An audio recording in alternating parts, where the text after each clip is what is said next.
Imagina que apuntas a tu hijo a un grupo de montaña. Excursiones, naturaleza, disciplina, amistades nuevas.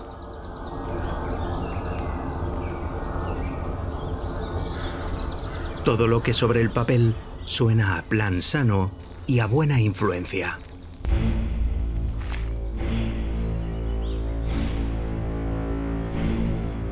Ahora imagina que detrás de ese grupo hay algo más.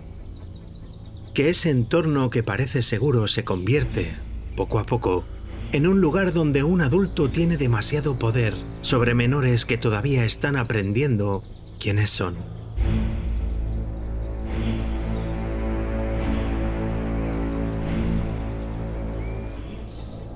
Antes de entrar en el caso de hoy, necesitamos hacer una aclaración importante.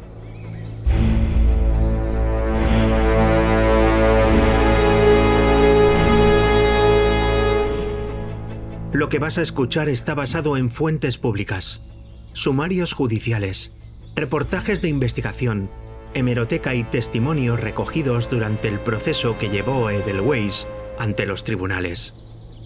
Estamos hablando de menores que fueron víctimas de abusos reales, documentados y juzgados en España. Este programa no busca el morbo ni la sensación. Lo que nos interesa es entender cómo una estructura aparentemente inocente pudo causar tanto daño durante tanto tiempo y por qué nadie lo detuvo antes. Hoy vamos con uno de los casos más perturbadores de la historia reciente de nuestro país. Esto es Edelweiss.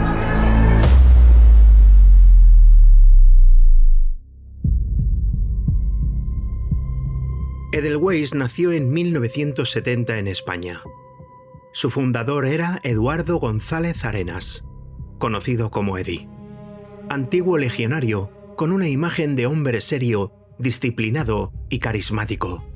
Construyó una organización juvenil que llegó a agrupar hasta 400 niños de entre 11 y 14 años en distintos puntos del país. La propuesta era clara y atractiva. Excursiones, acampadas, salidas de montaña, formación en valores. Uniformes, insignias, rangos, rituales de pertenencia, todo envuelto en un lenguaje de esfuerzo y superación que no levantaba alarmas. Para muchos padres sonaba a una mezcla entre grupo scout y educación en disciplina. Para los niños, entrar en Edelweiss significaba pertenecer a algo especial, tener un código propio, una familia paralela. Lo que casi nadie veía desde fuera era la otra cara de esa estructura. Detrás de los uniformes y de las excursiones, Edi había construido algo más. Un sistema de control absoluto sobre esos menores, basado en la jerarquía, la obediencia y el aislamiento progresivo de cualquier referencia exterior. Con el pretexto de fomentar el deporte y el contacto con la naturaleza, González Arenas captó a un grupo de niños y, aprovechando su posición de autoridad, sometió a muchos de ellos a abusos sexuales sistemáticos.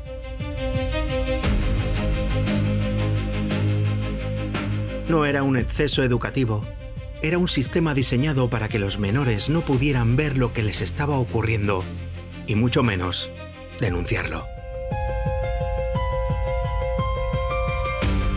Lo que hacía imposible ver el daño desde dentro era exactamente lo mismo que lo hacía posible: la estructura.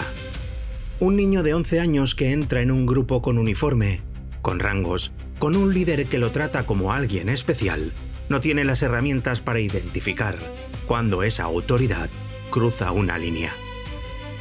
Especialmente cuando el grupo ocupa cada vez más espacio en su vida, cuando sus amigos están ahí, cuando su mundo empieza a reducirse a ese entorno. La disciplina se convierte en control. El respeto al líder se convierte en miedo a defraudarlo. Y el miedo a perder el lugar en el grupo se convierte en silencio. Edi fue denunciado por primera vez a la policía en 1976, acusado de corrupción de menores. Luego en 1982 por el mismo delito.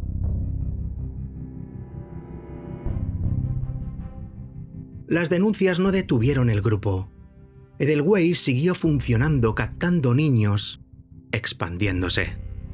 No fue hasta noviembre de 1984, tras recibir múltiples denuncias que lo obligaron a trasladar sus actividades, cuando la policía procedió a detenerle en Lisboa, junto a 10 monitores.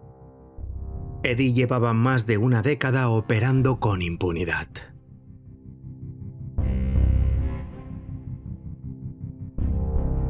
El juicio llegó en 1991. Fue considerado el mayor proceso de corrupción de menores celebrado hasta entonces en España.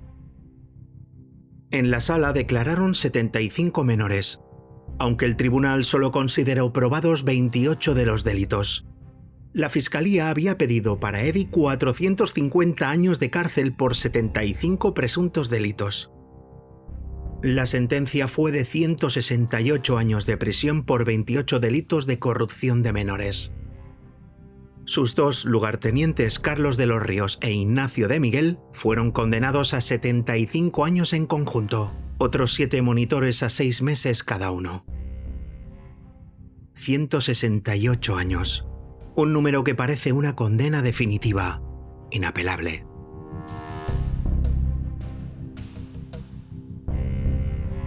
Pero en aplicación del Código Penal vigente entonces, las penas quedaron automáticamente reducidas al triple de la impuesta por cada delito. En el caso de Eddie, con penas de 6 años por delito, la condena efectiva quedó en 18 años, de los que solo cumplió 6. 6 años. 6 años por 28 delitos probados de abuso sexual a menores, con 75 víctimas declarando ante el tribunal. Para muchas de ellas ese número fue otra herida. La sensación de que el sistema que debía protegerlos había fallado 2 veces.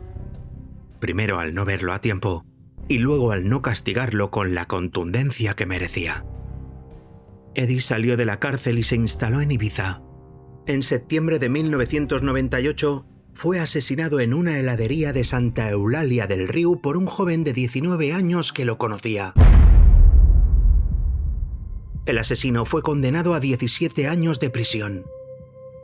Así terminó la historia de Eduardo González Arenas, no en una celda, sino en una heladería de Ibiza.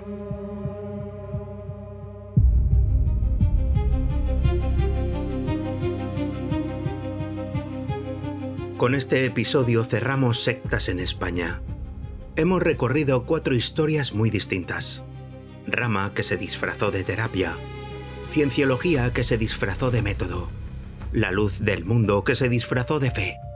Y Edelweiss, que se disfrazó de un grupo de montaña para niños.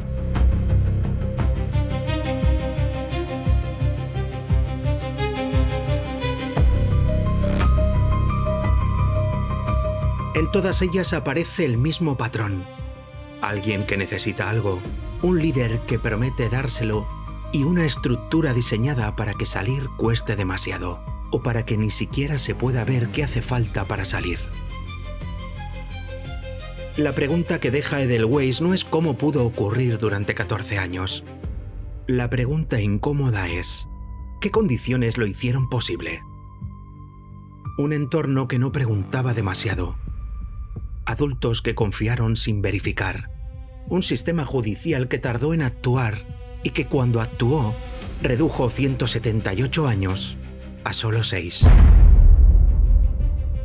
Ningún proyecto, por muy noble que se presente, debería tener tanto poder como para que un niño sienta que su mundo depende de no decepcionar a un líder. Eso no es educación, es control.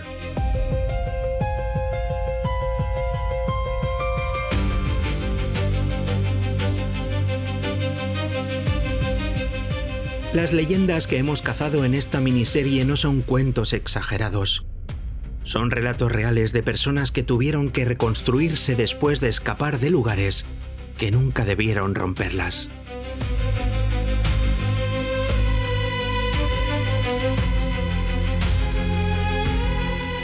Como siempre, gracias por escucharnos y por estar ahí. Puedes visitar cazadoresdeleyendas.es y seguirnos en X o en Instagram, donde compartimos imágenes, detalles y algunas historias que no caben en el episodio. Si nos escuchas desde Spotify, puedes suscribirte al programa y dejar tu valoración. Nos ayudas a seguir desenterrando historias como esta. Recordad que una leyenda es un relato basado en hechos reales, deformado o magnificado por la fantasía o la admiración. En el caso de Edelweiss, la realidad por sí sola ya es suficiente para no olvidarla. Nos escuchamos muy pronto.